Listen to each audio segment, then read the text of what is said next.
Hi, this is Roger Green, host of the Surfing the NASH Tsunami podcast. This weekend, we are offering 5 conversations from episode 19. Our review of last week's ICER public comment session on their assessment of obeticholic acid and Resmetirom. Plus, from the vault, conversation 36.5 from season 3. Last July's wrap-up of our conversation about Intercept Pharmaceutical and their release of updated Regenerate data on obeticholic acid. This conversation starts with me introducing the session in the context of our episode 12, in which we discuss the draft ICER document in some detail. We go on to discuss how our guests in alphabetical order, Mike Betel, Wayne Eskridge, and Tony Villiotti, came to speak at the ICER public comments meeting, and from there the group goes on to discuss its reaction to the draft ICER document. Wayne Eskridge expresses dissatisfaction about the document and particularly concerns about the prices ICER used for their economic analysis. Mike Betel describes what he calls a lack of empathy in the document and, as the conversation progresses, what he describes as an inability to see patients as different from one another. Tony Villiotti is slightly more neutral, commending the idea that ICER used patient inputs in the verbatims of the document, but disappointed by the economic analysis and some of the data they chose to use.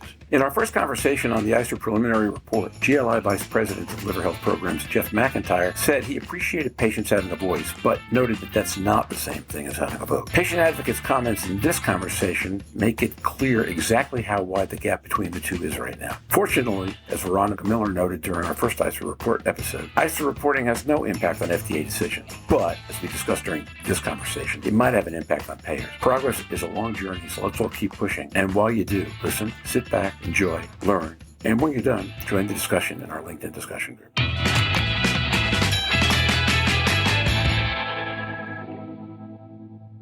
We have with us an esteemed and august collection of patient advocates. We have Louise, who advocates. Hey, Louise, how are you this week? Louise Campbell. I'm very well, thank you very much.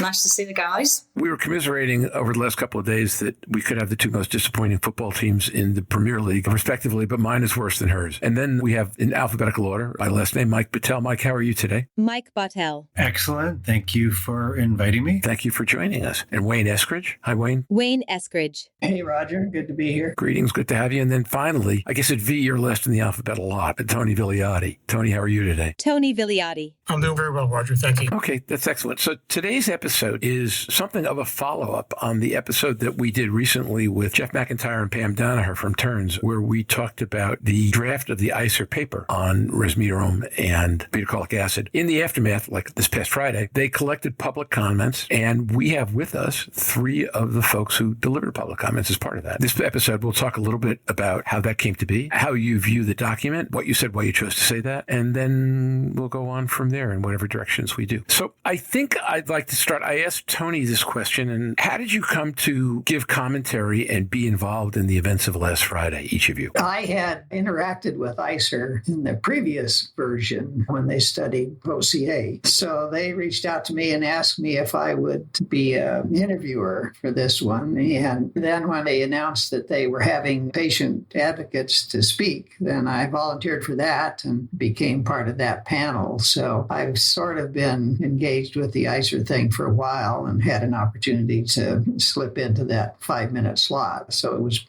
kind of a continuation, I suppose. I can go next. It's Wayne's fault that I participated because he asked me in a conversation we were all having about ICER, and he said, well, you're giving a testimony, right? And I go, what?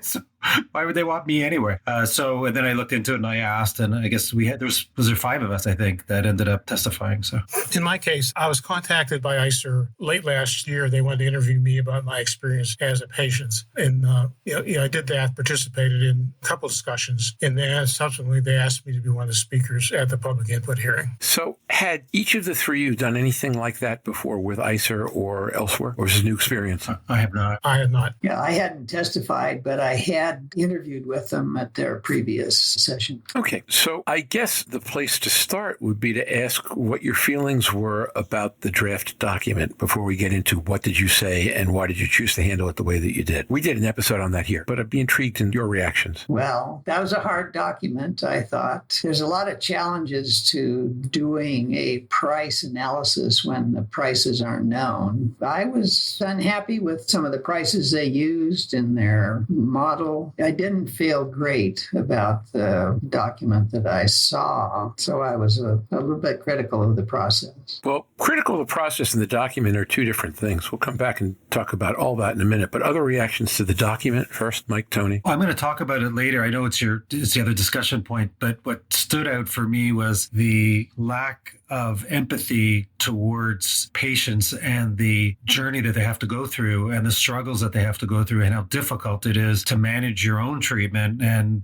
how important having options like these treatments are. I think that's what stuck with me. And as Donna talked about it a bit, that there was a lot of generalization as well, that all patients are the same and react the same and go through the same type of experience. So that's really not the case.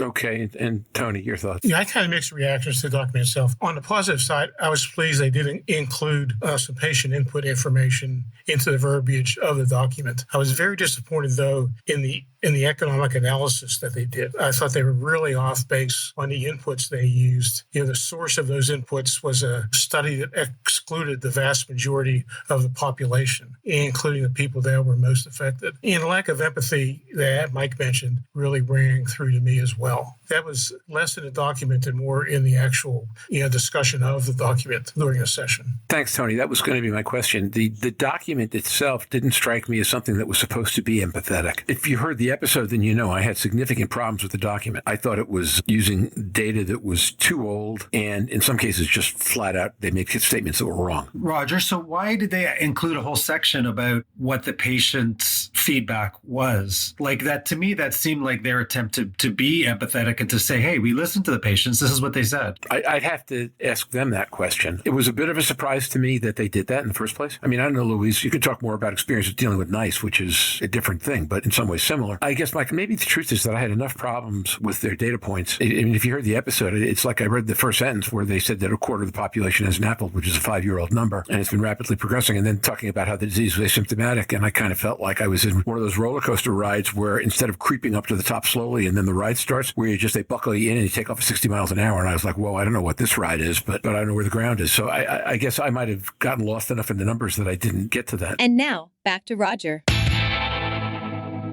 We hope you've enjoyed this recording. If you have any questions or comments about the content of this conversation or the entire episode, please put them in the review section of the page from which you downloaded this conversation, or send an email to questions@surfingnash.com. Next week's topic's a bit up in the air, but all our options are superb. I'm sure you'll enjoy the episode. So until then, stay safe, surf on. We'll see you on the podcast. Bye-bye now.